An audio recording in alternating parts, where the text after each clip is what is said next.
Erica, I will start again.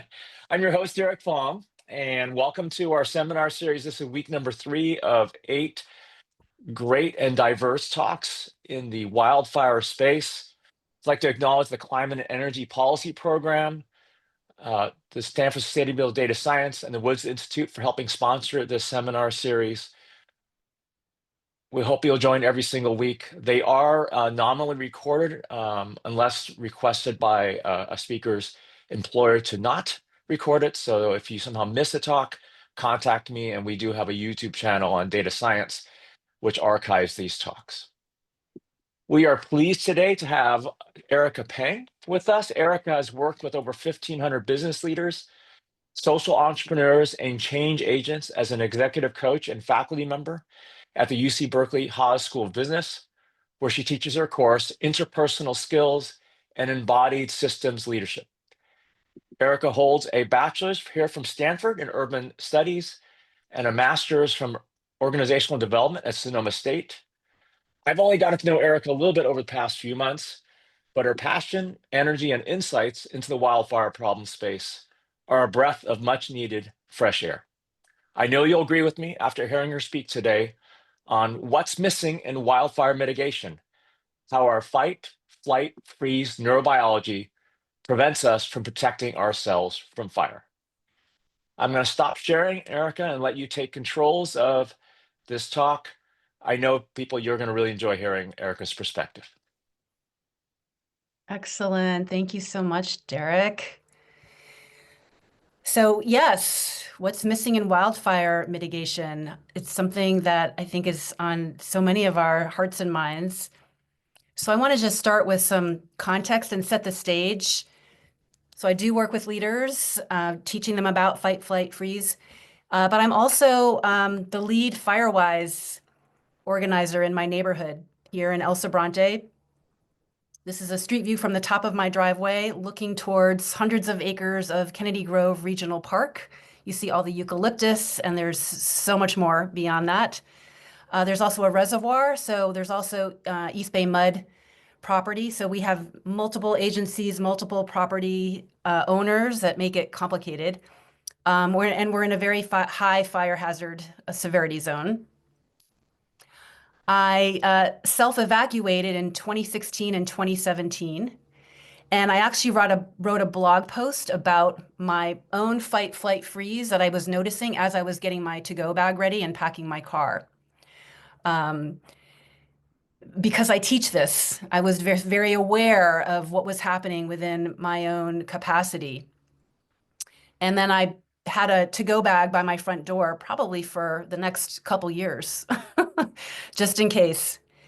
And just began to live with almost a constant state of uncertainty and threat, just being in my neighborhood, wondering, when I would have to evacuate next. And I didn't actually begin clearing flammable vegetation from my own yard until July of 2023. So what is that? That's 6 years after I actually self-evacuated. And that was right after I helped my neighborhood become a Firewise community. Here's my backyard. I actually live along San Pablo Creek. So you see just a lot of vegetation, a lot of black walnuts. That's a creek corridor back there, a lot of bay trees. I've already cleared a lot. Actually, it was much worse. But here's what it looks like back in the creek. And even my creek area is not as bad as many other areas. So if you think this is my backyard, I didn't know where to start. It's almost half an acre. Just a lot of vegetation. I used to have a lot of bamboo that's gone in this photo, but I think I felt a certain amount of lack of control and helplessness, a little bit of paralysis. But fast forward to Firewise, about a year into becoming a Firewise community, I applied for and got a $50,000 grant for fuel reduction and for getting more neighbors involved in fuel reduction. So I've been working on that really for the past year, and that's where a lot of my lessons learned and best practices come from that I'm going to be sharing with you. So 6 months after becoming a Firewise neighborhood, I met with Frank Freevault. He actually came to my neighborhood because one of my neighbors is an alum of Cal Poly and a donor to the Wildland Urban Interface Institute that Frank runs. He's a former fire chief. And I was telling him about my work and how I thought it was a missing piece. And his response was that the greatest barrier in this work is social emotional and understanding how to change behavior. So that was very validating for me that like a former fire chief and the director of this institute actually believes that too. So that was December 2023. Then fast forward again to January. This is how I met Derek. I was on the wildfire. It was a seminar that happened right after the January LA fires. And here was another source of affirmation. David Hsu was one of the presenters, and I pieced together a bit of what David was sharing, but there's a missing link in how we convey things like defensible space, home hardening, and I don't actually know what it is. I'm not a social scientist, but what I do know is the messaging we're sharing is not resonating. I'm struggling to figure out what we need to say or how we need to message these things for people to understand that these things that we can do will make a difference. So at that point in the webinar, that's when I started emailing Derek. So like, I think I have this missing piece, and it is. It's not about the messaging. It's about social emotional. It's about fight, flight, freeze, and what happens to the brain in those moments. So I want to go over a little bit of just general, and this may be stuff that you know, but after I share this, I'm going to apply it directly to wildfire threat. So here we all have a nervous system, and this is really what governs our reactions and behavior. Our behavior is not rational like we want to believe it is. And this is why messaging and knowledge and information alone is not working. So our brain is perceiving and anticipating threat constantly, and it reacts within microseconds, even when there's no evidence of actual danger. This is what got us to survive. The brain takes no chances. If there might be a little bit of possibility that it's a harm or a threat, the brain will send a message to the rest of the body and engage all sorts of things to protect ourselves from that potential harm. And there's a researcher, David Rock, who researches the intersection of neuroscience and leadership. And he came up with a model, 5 common areas where the brain will perceive or anticipate threat. And those are status. So this could be the threat that we feel around authority.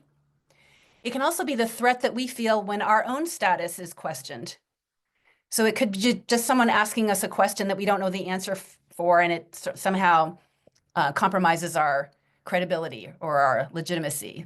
We could have a threat response from that. Another category is certainty, right? We all know this. The less certain we are, the less probable we are in terms of our chances of surviving. The more certain we are, the more we can anticipate things and plan and survive. This is all about survival. Autonomy, right? This is just how much control we have over a situation. And the less control we have, again, the less we have the ability to manage our domain and to put things in place to ensure our survival. And I think many of us don't like to be micromanaged, and we don't like to have our control compromised, right? Another arena is relatedness. This is really about, is the person I'm talking to, or is this person I'm engaging with, are they safe? Can I trust them? We're constantly scanning for that. And fairness, this is a big one. We have reactions when things are unfair, because again, it can impact and compromise our chances of survival if things are stacked against us. So this is just how the brain is operating all the time. We may not feel it, but internally in the physiology, we're churning because of these perceived or anticipated threats. And again, consciously, we may not realize it's happening.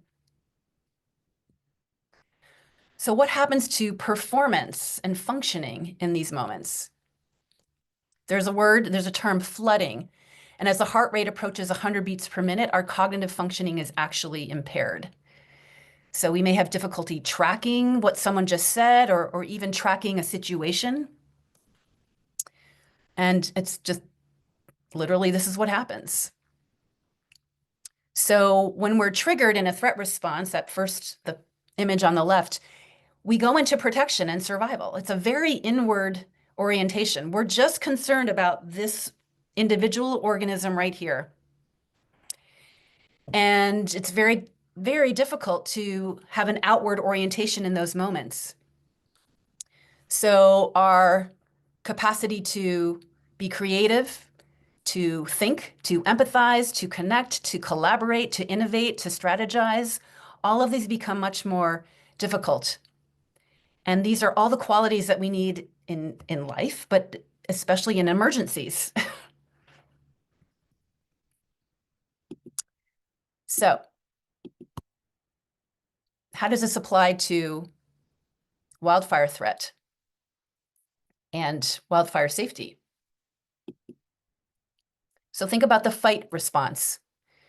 The way it could play out would be blame, getting defensive, criticizing, resisting compliance, denying access to our yards if an inspector shows up.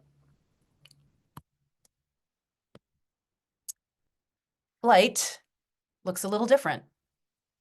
Could be withdrawing, retreating, just checking out, ignoring a knock at the door. Don't answer the door. And then the freeze response. This was more my response. Overwhelm, paralysis, don't know where to start, want to start, but just don't know.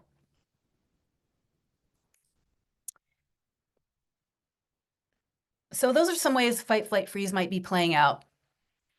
But, with this wildfire threat, it's a new normal. There's just a lot of uncertainty and it's all out of our control. So think about when you feel out of control, what are some behaviors? What are some tendencies that you react with? I mean, there may be sort of fear, frustration, but in terms of behaviors, one real common one is to exert control. If I feel out of control, I want to exert control to give myself the illusion that I have control, which actually calms down my nervous system. So if you think about enforced compliance, that's someone exerting control over me. Well, I'm going to exert control back and say, no, I'm not going to do what you're saying. So it can be a negative spiral in a way of just leading to more resistance, digging my heels in.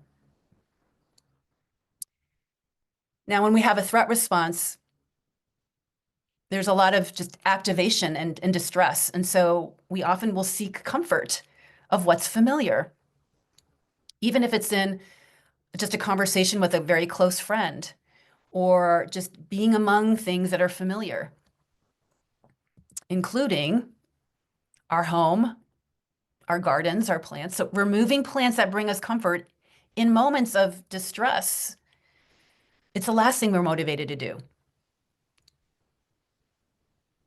Even though it makes sense. Zone 0, remove the risk.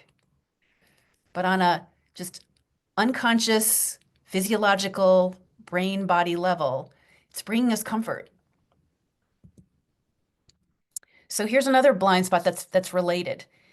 On a physiological level, any change is experienced by the brain as pain or threat, right? To what's familiar, to certainty. So again, removing plants, making changes to our sense of home can evoke a physiological experience of pain. And, we're not just talking about wildfire threat. For so many of us, there's just a lot of near constant change and uncertainty happening in life and just what's happening in terms of global crises. So in our fight, flight, freeze activation, again, we can withdraw, lash out. There can be anxiety, irritation, anger, despair, grief. And we hear about people thinking about or cutting down, removing the plants and talking about grief and that it's a painful process. And it's literally, that's how their brain and body are experiencing it. Some other reactions that happen in a threat response: defensiveness. Stonewalling is really just shutting down because my system is so activated that I'm not really able to function. And so my system is just unconsciously trying to regulate. And so the strategy is to just shut down until I can, reach equilibrium again and function. And criticism and contempt may also come up in a threat response, just ways of self-protection and being defensive. The other thing that happens in a threat response is our brain is selectively choosing data to create a story that reinforces that perceived threat, even though that threat may not be true. There may be no evidence of threat. So we start at the bottom of this ladder with the reality and facts, and we very quickly go up into interpretation, assumptions, conclusions, false beliefs, and then we act on them. And a really common example I give is, you're looking for your car keys or your sunglasses. You could swear you put it somewhere here, and then you could swear someone moved them. And then you know what happens, whatever feelings or reactions come up towards that person. And then you realize, uh-oh, your sunglasses are on your head, or, oh, you actually put your car keys somewhere else. But it happens in a microsecond. So can be a negative spiral because then we also have reactions to the stories that we make up. And those beget more reactions, and those beget more stories. So it can be just escalation very, very quickly. So we've got all these things working every day, but what helps us motivate in taking action towards wildfire mitigation in conditions of uncertainty and threat? So this is, from me, maybe a month or two into being a FireWise community, we had a fire inspector who was also the FireWise liaison for one of the neighborhoods in Contra Costa County. He came out and he did a walkthrough. So 2 neighbors offered their property and their home for him to do a walkthrough. And it was very difficult to get neighbors to do that because, again, they didn't trust a fire inspector coming on their property, even though we told them it's just educational. So I was one of the people that offered my home, and we had another neighbor. Now, none of us had been really clearing with wildfire mitigation in mind. We were all filling our green bins every week, but it was just to, clean up our yard. Well, he told us 4 things that day that made a big difference. I went home and started clearing things, and so did a bunch of other people. There were 26 people at this meeting. So here are the things he shared. It's a myth that firefighters will save you. So he disrupted a story that most of us had been holding, that, oh, someone else will come. He told us that our best strategy is what you do now to reduce the fire hazards and to have a go bag ready. Like, sometimes you're just going to have to go. And I don't think we'd really been thinking about that. So he was disrupting another story. And he told us flames can be more than 3 times the height of a plant. So even if you have a little plant under a window, the flames might be much taller than that and be hot enough to break a window. And then the fires got away in right immediately. None of us knew that either. So he basically said, so start with removing the plants in zone 0 within 5 feet of your house, definitely stuff under a window. And so what do we do? A lot of us went home and started doing that. And we'd never done that before. So he also gave us a very discrete and small task that was manageable. I could deal with 5 feet. I wasn't even thinking about 5 feet. I was sort of thinking about, oh my gosh, the creek, all that, what do I do? But he just brought me right back to, oh, okay, within 0 to 5 feet. Great. So back to the nervous system. Another thing to leverage, dopamine. It's the feel-good hormone. It's a chemical messenger. It releases a sense of pleasure and motivation from accomplishment. And so it's very important to break down large, overwhelming goals into small pieces in order to get that dopamine rush. And it motivates us to keep going and doing the next small goal towards that bigger goal. So when I actually started cutting down, or even just pruning, just taking one plant down, I started tapping into my dopamine, and I felt it immediately. I felt relief, and I just wanted to keep filling up my green bin. It just brought more relief.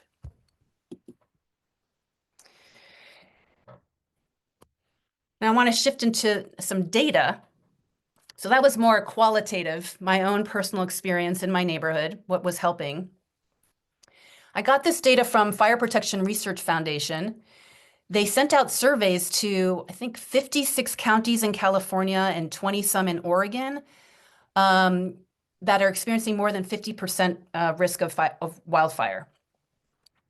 And it was to find out, or one of the things I found on this survey was what's motivating? What are the things that motivate people to engage in fire mitigation?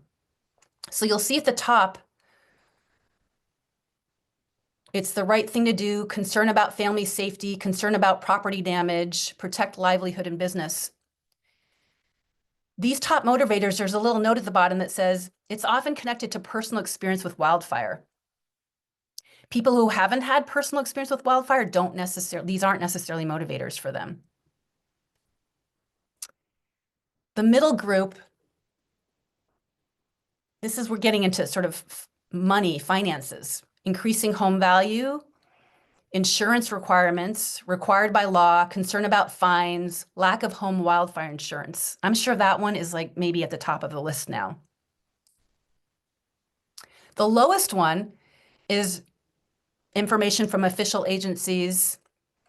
Some people didn't even realize they were doing mitigation. They were just cleaning up their yard. And a very low motivator that other people in the neighborhood are doing it. But this one, again, information from official agencies. There might be that compliance, that threat response from the authority telling me what to do.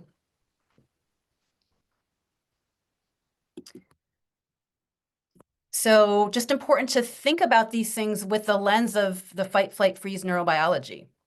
What's really going on?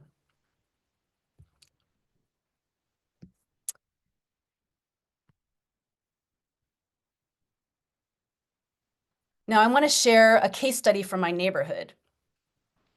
And the context is we've organized 2 neighborhood work days for the first time. It's a new strategy. So we were going door to door now to let people know what we were doing and just try to get them involved, really. So we have divided our neighborhood of 80 homes into 6 zones. So each zone has maybe 10 to 15 homes, and each zone has sort of a zone lead. And that zone lead distributes flyers to only the people in their zone, goes door to door to just that cluster of people. Just trying to get streamlined in our communications. And so this is a text that I got from one of the zone leads after they went next door to their neighbors to tell them about the workday and try to get their help and also see if they needed help clearing stuff. So here's the text that I got. I wanted to share with you that we stopped by our neighbors today. We've been very friendly with them over the years, but have had some tension recently. We almost walked away when they didn't answer the door, but we knew they were there, so we knocked again. I'm so glad we stayed. They wanted to express how upset they were that they received that notice from the fire department with citations and photos. They've been keeping their vegetation very cleaned up, which I know they work hard on. So the notice was very triggering for them, as we've heard from other neighbors as well. Now, the thing I want to mention is this wasn't really a citation that they received. It was actually just recommendations. And we've been told that they were recommendations. So we actually sent out flyers to the neighborhood saying, hey, this fire inspector is going to be coming, just making recommendations. It's not a citation. So, we tried to just set the stage for folks, but again, this is the brain making up story, right? You receive something from a fire inspector and it's just the immediate association is, something bad's happening. There's a fine involved. It's a compliance report. So if you think about this moment and the brain has threat response and then creates these stories, and I just named one of them, right? That they actually didn't realize it was a recommendation. They immediately made up a story that it was about compliance. What other stories and assumptions are happening in this brief moment? What stories have these neighbors made up that are causing this withdrawal? They're not talking to their other neighbors. They're upset. Just give you a moment to think about that, because these stories drive our behaviors.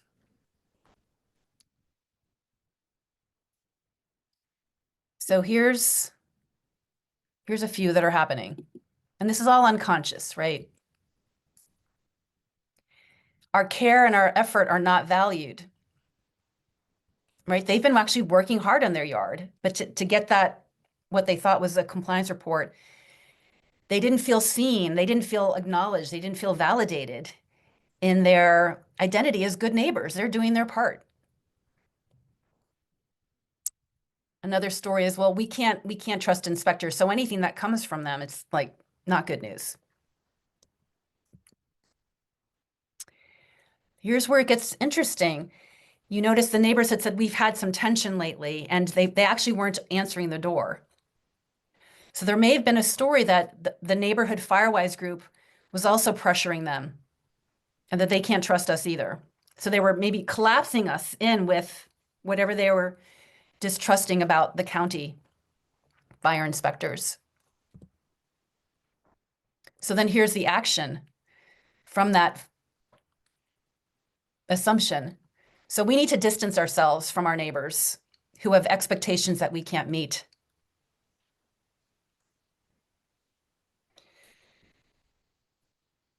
Now, the thing that's problematic about this is it's not just about this moment.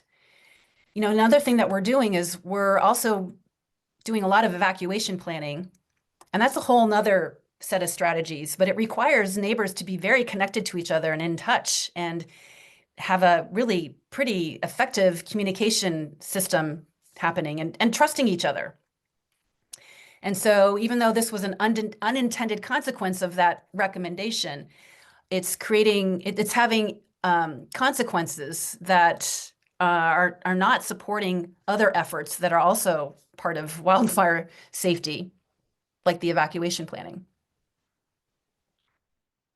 Okay, so this was a little moment, just a teaching moment around the stories that our brain makes up and then the actions that happen. So I'm going to go back to the text exchange, because we've got a negative spiral happening, right? They're not answering the door. They're resistant. They don't trust us. They don't trust the fire inspector. So here's what happened. So the zone leaders wrote in the text, anyway, we just listened. Pretty soon they relaxed and were pouring us drinks and offering snacks. We tried to ease the pressure from those notices and made it clear to them that Firewise is totally separate from the fire department. We told them about the community work days and asked if they needed help and if they would be willing to also help with our neighbor's yard. They said yes to both. So what was the pivotal moment in this exchange that was a negative spiral? It really was the anyway, we just listened. But the key is, it's not really the listening that we've been taught. If you've been educated or grew up in this country and many other countries, we are taught to listen for information for our personal benefit. Think about your own schooling. We're taught to learn or to listen to information to come up with the right answer, and we're rewarded for that. or we listen to come up with a smart question and we're rewarded for that, to problem solve. This kind of listening is actually just to benefit the other person or the relationship. And it's not really about listening to content, it's listening to emotional experience and to affirm that experience. So that's the kind of listening they were doing. They just let their neighbors vent and they just really understood and empathized with the frustration that they were feeling. And only then were they also able to repair and reestablish connection in their relationship because there had been a rupture. And only then, this took about an hour, they told us, only then were they able to get along with the task of telling them about the workday, seeing if they needed help, seeing if they would be willing to help. If they had started off the bat with that, or tried to persuade them or just force that, it just wouldn't have had this outcome. So some of the lessons learned from this. Knowledge is not enough. Information exchange is not enough. We can try to message something all day long and it's not necessarily going to be enough. Because again, our nervous system is always in operation. The power of co-regulation. This is engaging with someone in a way that can actually regulate, calm down the nervous system. It's interpersonal. And it's a way of listening and reflecting back and interacting that affirms a person's experience and connects versus what we've been trained in, which is to problem solve and persuade.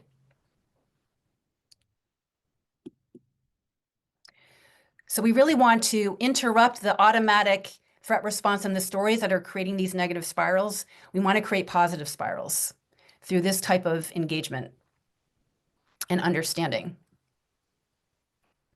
So where do we go from here? We've got to practice this stuff. We've had decades of training in another way of listening and relating, and it's all about problem solving and persuading. And if you think about, we get it with driving a car. Nobody learned how to drive a car by just talking about it or hearing other people talk about it. You had to get in the car and actually drive. And you have to take baby steps. You can't just start on a highway. So with this kind of engaging, you have to practice too. And including fight, flight, freeze neurobiology in research and training and strategy, just considering it, that it's a part of motivation and behavior. And to leverage the power of co-regulation, connection, and dopamine in our strategies and in our approaches. So I actually just got done today training the Berkeley Fire Department, some of their inspectors and interns who are interfacing with the public, because again, they're doing their job when they're in fight, flight, freeze mode. They're really having to slow down and learn these other ways of engaging and regulating themselves. But I wanted to end with another best practice. Again, I want to talk about those neighborhood work days. Ended up being beyond our hopes. We knew it was going to be about helping people reduce more fuel in the neighborhood, but there were many, many other positive spirals that happened. So I want to just give you a sense. And it's leveraging co-regulation and dopamine. So a week before the workday, I got these 4 neighbors together, and a couple of them knew each other, but they really had not interacted, and they live on the same cul-de-sac. So we just did an assessment. We walked around, look at those huge juniper, but just even connecting them. Then on the day of, we had 2 different sites. And this was a guy, Martin. He does work in OSHA and around tools and safety. He had been one of those neighbors that he'd been here for 30 years and I've been here for 25. I had no idea who he was. He's highly introverted, doesn't like to be involved. But through this, I asked him if he'd be willing to give a safety talk, and he agreed. And it's really brought him out in a way. So just finding ways to get people involved.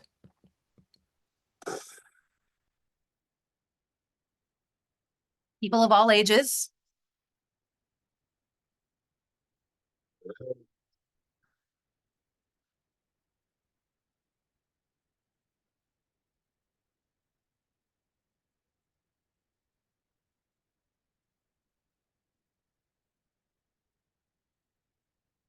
Right? One by one juniper branch after another. Dopamine again, right? Just one branch at a time. And then you've got this huge pile. Here's another site. This is one of my neighbors. It's taken me maybe really over a year to get her to be willing to start cutting down, removing her zone 0 and more. So this is a work day. She was willing to really remove all her zone 0. Ton of juniper. That was the beginning. 3 hours later,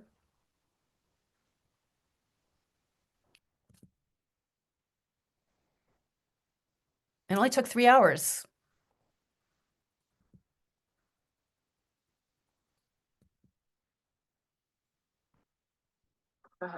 So I was standing at the kitchen window and I looked out and I saw clear, it was so clear.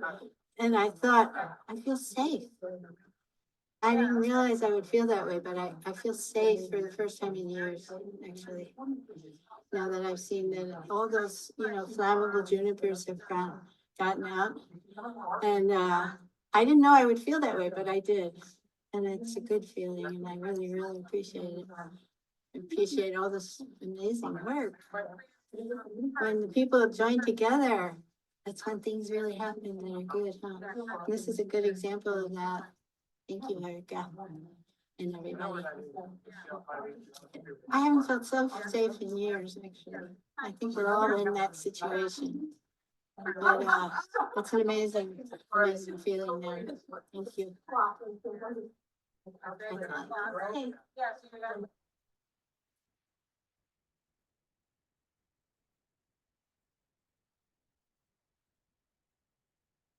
So I guess my final note, it's so much more than just fuel reduction. Like that happened, and there were so many more piles like hers, but a really leveraging the fight, flight, freeze, because we also, we're emotional beings, we're social creatures, and there's ways that we can leverage that to not only get the task done, but to really build the connection. And you heard the safety, that's all about survival and fight, flight, freeze as well.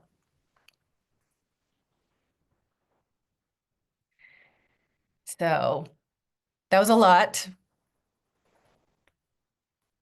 but curious your thoughts. And I'd Erica, love this was fantastic. I'll might as well put you on the spot right now. First, a couple people had to leave early, and they're asking permission to distribute your slides. So you can think about it if you can.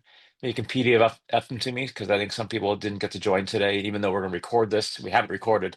Some people might be interested in reviewing your slides, but an excellent talk. And I'm a big fan, but I'd like to turn it to the audience. And I actually spy yeah. someone who I know will want to talk to you. David Shoes here. So you called Oh him my out, gosh, and he's that's on the list. So I'm going to call him out unless he's having lunch or something in a meeting. But I'd love to get his response since you actually yes. spoke to his question back in January. So David, there you are. Oh my gosh, I'm David. I putting you think on I the spot. emailed you too, David. So it's so So here we great. go. Yeah, that came as a little bit of a surprise to me. I wasn't expecting that, but very thrilled to hear that something I said resonated with you. But I honestly, gosh, I don't hardly even know where to start because you just answered so many questions for me, and it's almost like this is. I feel like it's just sort of a preliminary phase because you've really framed my questions of not understanding why our messaging has not been working.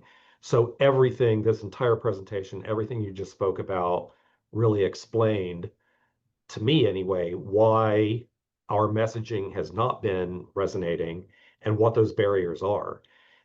What I'm interested in maybe connecting with you about is sort of, so how do we actually go about reframing everything we're saying?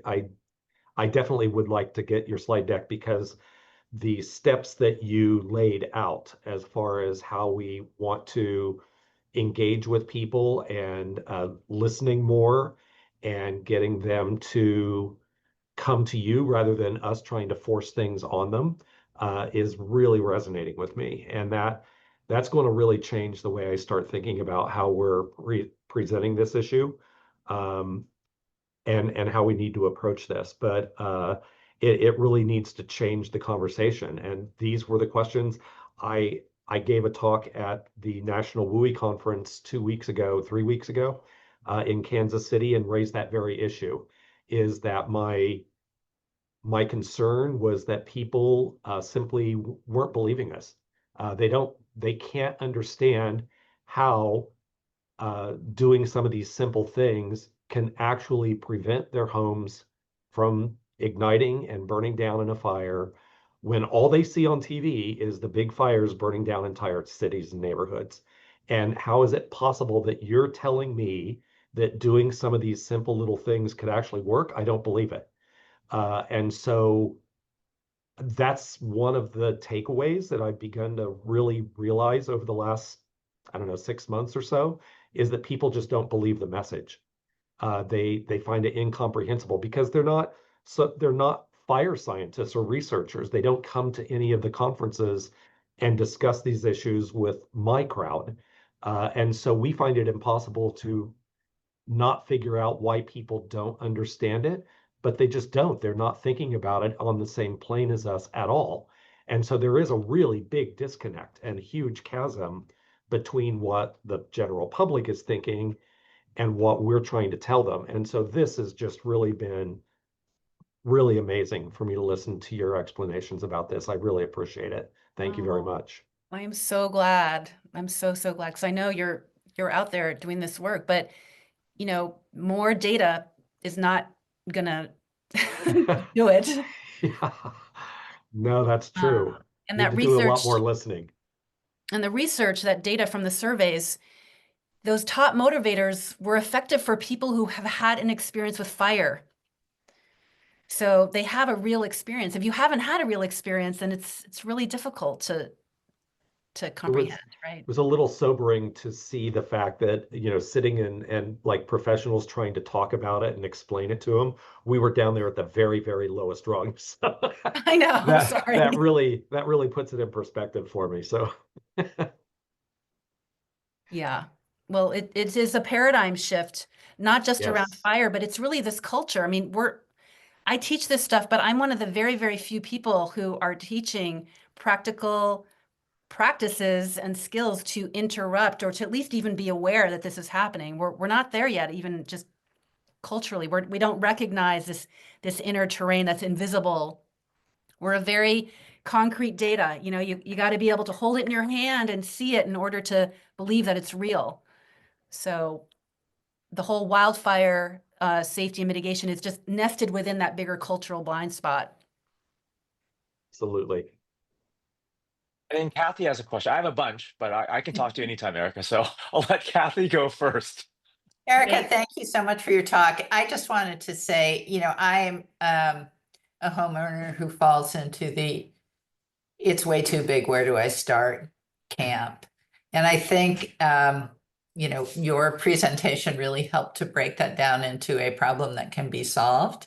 I love the fact that your neighborhood came together. I live in a neighborhood where people have 3 or 4 acre properties and we hardly know each other, and there are eucalyptus trees everywhere, and we're in a very high fire severity zone. So we really need to do something about it. And there are chainsaws going all the time. You hear, some people are doing some things, but it would be really great if we could get together as a neighborhood and think about it some. So thank you for that. You're so welcome. One little thing, it makes me think about, and this actually might be a way to get the word out. On social media, there are people like SB Mowing on Instagram. And what they do is really simple. This guy who's a landscaper goes around to an abandoned house and completely cleans up the landscaping as a volunteer. And he has tens of thousands of people who watch each of his videos. And there are other kinds of things like that around cleaning storm drains and stuff. People like to see a problem that can be solved. Mm-hmm. And, your thing showing this home where you cleaned it all up in 3 hours, that's, it's the sort of thing that using social media to inspire people might work. So that's all. Thanks, Kathy. Yeah, thank you so much, Kathy. Well, I wonder if just even observing that, watching also gives a dopamine hit, maybe. Just watching other people even do it might. Absolutely. It makes you want to clean up your yard, but you don't actually do it. Well, and it changes, it interrupts the story that it's impossible, it's too much. Yeah, exactly. Right? Well, you're seeing it right there.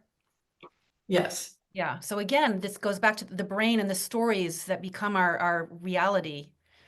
Exactly. Yeah. Do we have other questions from our audience? I know some people had to check out early. Other questions for people who are here? I have a question for Erica. Yeah. Go ahead.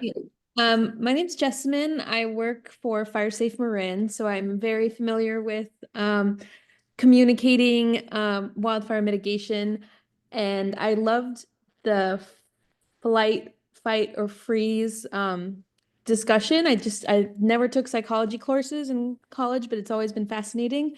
And I wanted to know if you can think of examples of other like public service campaigns that sort of tapped into those. Like I was thinking like anti-smoking, always those were always very emotionally charged commercials, but is there like a natural disaster concept that you've seen play out that we can sort of use as a template for these sorts of conversations? Because I do think a lot of firefighters might use scare tactics, but that's like swinging in the total opposite direction, and yeah, promotes this freeze response, I think. So yeah, I just wondered if you have any examples.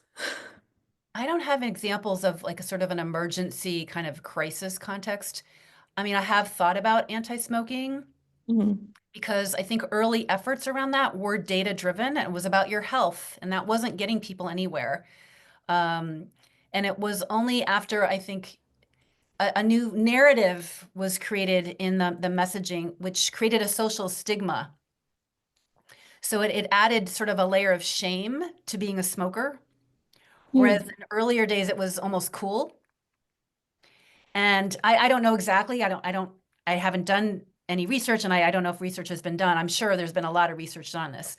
But I believe that the effectiveness of the campaign started shifting when it broadened from just data-driven, statistics about your health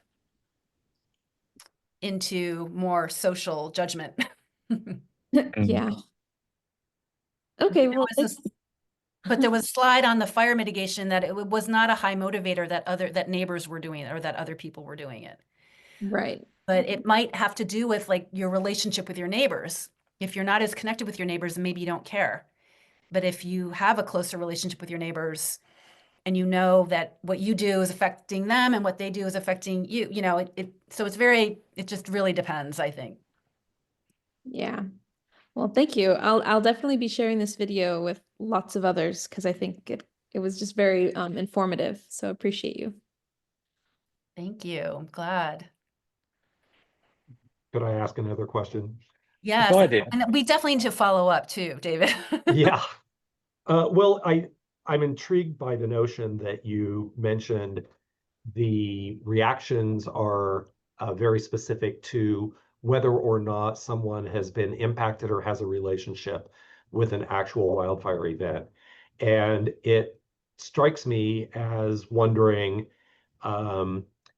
if people who have not physically been evacuated or perhaps even lost their homes or anything like that, is there a correlation between what the residency of maybe being close by or watching the fires on LA? Maybe if they're not even in LA, but they watched, somehow they got hooked in and were watching the videos on TV constantly, and things like that. Is that enough of a quote unquote relationship that just seeing it maybe from far away, versus actually experiencing it in person firsthand? Is there any correlation between that? Right. I think it's a yes and. I mean, I know for myself, this $50,000 grant. So we had some financing for people. It wasn't a barrier, right? People had to pay a little bit, but there was quite a bit of financing, and it was still a barrier. So finances is not just it's not the only answer, right? There's still this fight flight. But after January, after the LA fires, there was another wave because I think Mm, people were affected. But here's my and. This is, I think, the way the brain works. At a certain amount of time, after a certain amount of time, it just starts to diminish, yes. right? It's not as I've present I've anymore. And then people kind of go back to their life. And I'm sure this has to do with survival too, because you can't just stay in the fear and paralysis, right? You gotta move on. So I think it does, but maybe it's the timing and how do you leverage that getting out of that inertia. But then if you wait too long, you lose your moment. that I Bruce think Kane would completely agree with that statement that you gotta be waiting for the right moment to send the right. message out. Yeah, I mean, my experience with having, here in Napa, we've been impacted directly, but I have always shared, and it's largely agreed upon, you probably got a 6 to 9 month window where it really resonates with people. Once you start getting that far away from the event, people, I don't know that I want to use the term lose interest, but the urgency of it starts falling off dramatically because your day-to-day needs start taking over your primary thought process, and then it becomes less of a priority for people. Very, very much so, including elected officials, including, everybody.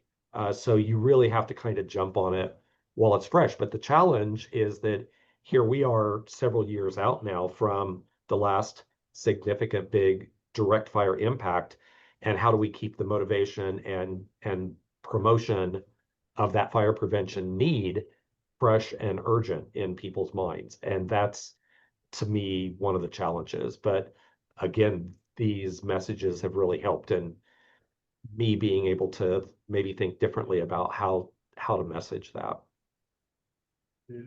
I will say an emerging strategy that's happening that speaks to your question, like how do we keep this up? Yeah, it's not easy. We've got other things going on in our lives too. A conversation I'm having now, Berkeley Fire, I'm really wanting to explore more partnership with Firewise because calming people down, it took my neighbors an hour. Fire inspector and interns are not they don't have that time. But Firewise leaders do. We live in the neighborhood. These are our neighbors. We have the time to meet people on the street, talk to them. And I'm not saying that these neighborhood work days are the answer for sure, but incredible amount of dopamine and goodwill generated in that. It was unbelievable to now where people are able to at least call me for help and I can connect them with someone else. Or I don't hesitate now to call people and say, hey, someone just dumped a big pile of stuff. Could you help take the trash away or whatever? And that wasn't possible. I didn't have that connection before the workday. So I do think there's also some new terrain in terms of partnership between Firewise and residents and fire inspectors that is new terrain. It's not yet happening, but to be explored. Yes, I want to ask one Absolutely. question, even though I usually have your ear, Erica. I'm really interested. Maybe, you don't know where this is going to go with Berkeley Fire because you said from the survey, right? The officials, the firefighters are low on the receptivity chart, right, of having an effect. So, what have you tried to coach these fire inspectors in Berkeley Fire to do? So, I mean, because ideally, right, every neighborhood has an Erica. And you're a lot more friendly, even though there still could be some resistance. But what is Berkeley Fire going to try to do differently based on what you've learned? Because even though they're generally not well received, I assume there's some hope there. Yeah, there is. And it really comes down to, even before the exchange, what's their capacity and where are they in terms of just being regulated? Because it's hard. It's a hard job to just be interfacing with people who don't trust you, who don't want to see you, who blame you, who judge you, who attack you. So we're working on both levels. And this is another blind spot of how much work has to happen to regulate yourself, to build resource for the interns and the inspectors to actually be a resource for each other, to be able to release some of that challenge or frustration or whatever.